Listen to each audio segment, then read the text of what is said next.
Hi friends, నేను మీ నాగలక్ష్మిని. ఈరోజు పన్నీర్ కోఫ్తాతో మీ ముందుకు వచ్చేసాను.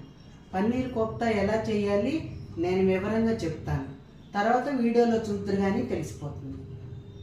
పన్నీర్ కోఫ్తాకి ఏం చేయాలి? పన్నీర్ అంతా తురమాలి. పన్నీర్ తురమాలి.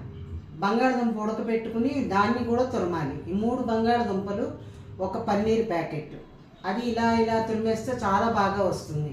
ఆ తురుము, తర్వాత బంగాళదుంప తురుము రెండు తురిమేసి గిన్నెలో పెట్టుకోండి. తర్వాత పుదీనా ఆకు సన్నగా తరిగి, ఇంతే పుదీనా ఆకు సన్నగా తరిగి పెట్టుకోండి.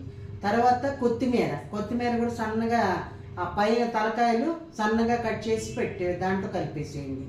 తర్వాత మైదా పిండి 3 చెంచాలు మైదా పిండి వేయండి. మైదా పిండి వేసేసి తర్వాత దాంట్లో ధనియా పౌడరు, జీరా పౌడరు, గరం మసాలా పౌడరు, కొంచెం కస్తూరి మెంతి వేసి కలిపేసేయండి.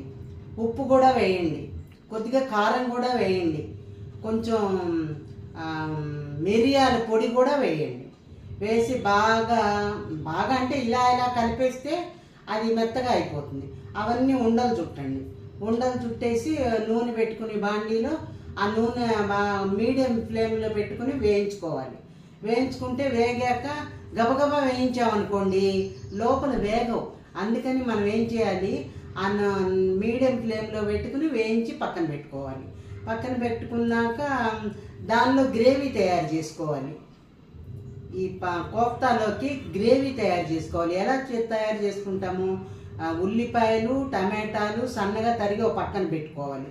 మామూలుగా తరిగేసి ఉల్లిపాయలు, టమాటాలు, తర్వాత జీడిపప్పులు, ఉల్లిపాయలు టమాటాలు సన్నగా మామూలుగా తరిగేసి దాంట్లో వేసేయండి, గ్రైండ్ చేసేసేయండి. తర్వాత నానబెట్టాలి. ఇన్ని గింజలు, జీడిపప్పు గింజలు నానబెట్టాలి. అవి వేడి నీళ్ళలో నానబెడితే గమ్మున నానిపోతే అన్నీ కలిపి గ్రైండ్ చేయండి. గ్రైండ్ చేసేసి ఒక పక్కన పెట్టుకోండి.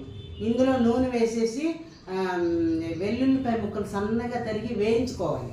వెల్లుల్లిపాయ ముక్కలు సన్నగా తరిగి వేయించుకోవాలి. వేయించుకున్నాక దాంట్లో ఈ మసాలా పౌడర్స్ వేయాలి. ఏది? గరం మసాలా, ధనియా పౌడరు, జీరా పౌడరు, కారము, ఉప్పు అన్నీ వేసేసి దాంట్లో వేసేసేయాలి, వేయించేసేయాలి. వేయించేసిన తర్వాత అప్పుడు ఇది పోయాలి, గ్రేవీ పోసేసేయండి. అప్పుడు పోసేస్తే అప్పుడు ఏమవుతుంది, ఉడుకుతుంది. ఉడికి నూనె అంతా పైకి వస్తుంది. కాకపోతే మనం జీడిపప్పు వేసాం కదండి, అడుగంటుతుంది. కలియబెడుతూ ఉండాలి. కొంచెం అది అడుగంటకుండా కలియబెడుతూ ఉండాలి. కొంచెం నీళ్ళు ఎక్కువే పడతాయి, మనకు జారుగా రావాలి. ఈ ఉండలు అందులో వేస్తే రావాలి, పీల్చుకోవాలి కదా. అందుకని కొంచెం గ్రేవీ గరిటె జారుగా ఉండాలి. చూసుకుని చేసుకోండి. అలాగా చేసేసుకుంటే ఆ గ్రేవీ అంతా రెడీ అయిపోయాక అందులో కూడా రవంత కస్తూరి మెంతి వేసి, మళ్ళీ కొత్తిమీర కట్ చేసి వేసేసి, మేగడ పెరుగు వేయాలి. ఫస్ట్ ఇంత గిన్నెడు పెరుగు వేయండి. పెరుగు వేసి బాగా కలిపేసేయండి. పెరుగు అంటే ఇలా ఇలా అని వేయండి. మరి అంటే గడ్డలుగా ఉంటుంది. అలా కాకుండా కొంచెం ఇలాతో షేక్ చేసి వేసేసేయండి. తర్వాత మిల్క్ మేగడ ఉంటుంది, అది వేసేసేయండి. మేగడ ఒక 2-3 చెంచాలు వేసేసేయండి. ఇదంటే కమ్మగా ఉంటుంది. ఇందులో కూడా మిరియాల పౌడర్ వేయాలి. ఇంత కారం పడుతుంది, 4 చెంచాల కారం పడుతుంది, కొంచెం మిరియాల పొడి పడుతుంది. అప్పుడే చాలా బాగుంటుంది.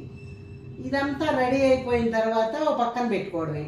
అప్పుడు సర్వ్ చేసేటప్పుడు ఈ ఉండలు ఉంటాయి కదా, ఆ ఉండలు తీసి ఒక గిన్నెలో బౌల్లో పెట్టుకుని, ఆ బౌల్లో గ్రేవీ పెట్టుకుని ఈ ఉండలు వేసేసి అందులో అందరూ సర్వ్ చేయడం చాలా బాగుంటుంది.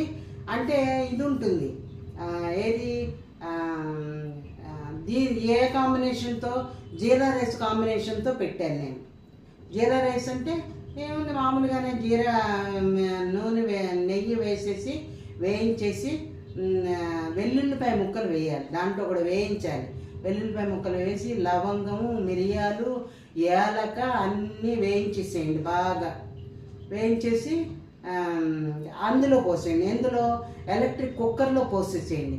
పోసేసి 3 డబ్బాల బియ్యం పోసాను నేను. 3 డబ్బాలకిను డబ్బాకి 1.5 నీళ్లు పడతాయి. డబ్బాకి 1.5 బిరుసుగా రావాలి కదా, డబ్బాకి 1.5 ఆ రకంగా పోసేసుకోండి. 3 డబ్బాలకి ఎన్ని నీళ్ళు అయితే అన్నీ పోసేసాను నేను. మీరు కూడా అలాగే చేయండి. ఉడికాక అది ఇది కలిపి సర్వ్ చేసుకోండి, బ్రహ్మాండంగా ఉంటుంది. నచ్చితే లైక్ చేయండి, కామెంట్ చేయండి, సబ్స్క్రైబ్ చేయండి. Excellent recipe. అందరూ ఆదివారం నాడన్నా ట్రై చేసుకోండి. బాయ్. పన్నీరు ఉండలండి ఇవి. పన్నీరును అవన్నీ కలిపి చేస్తాం కదా, ఆ ఉండలు ఎంత బాగున్నాయో చూడండి. అది ఇదేమో పన్నీరు బంగాళదుంప గ్రైండ్ చేసింది, అదే పీల్ చేయాలి. తర్వాత ఇదేమో పన్నీరు, ఫ్రెష్ పన్నీరు బంగాళదుంప. ఇదేమో పన్నీరు ఉండలు కట్టేసి వేయించేది. ఇదేమో గ్రేవీ కోసం బంగాళదుంప, అదే ఉల్లిపాయ, టమాటా, జీడిపప్పు అన్నీ కలిపి గ్రైండ్ చేసి పక్కన పెట్టుకోవాలి. అది జీడిపప్పు కూడా వేసి గ్రైండ్ చేసేయాలి. చేసేసి టమాటా ముక్కలు, ఉల్లిపాయ ముక్కలు, పచ్చిమిరపకాయలు సన్నగా తరిగి, వెల్లుల్లిపాయ ముక్కలు కూడా సన్నగా తరిగి నూనెలో వేయాలి.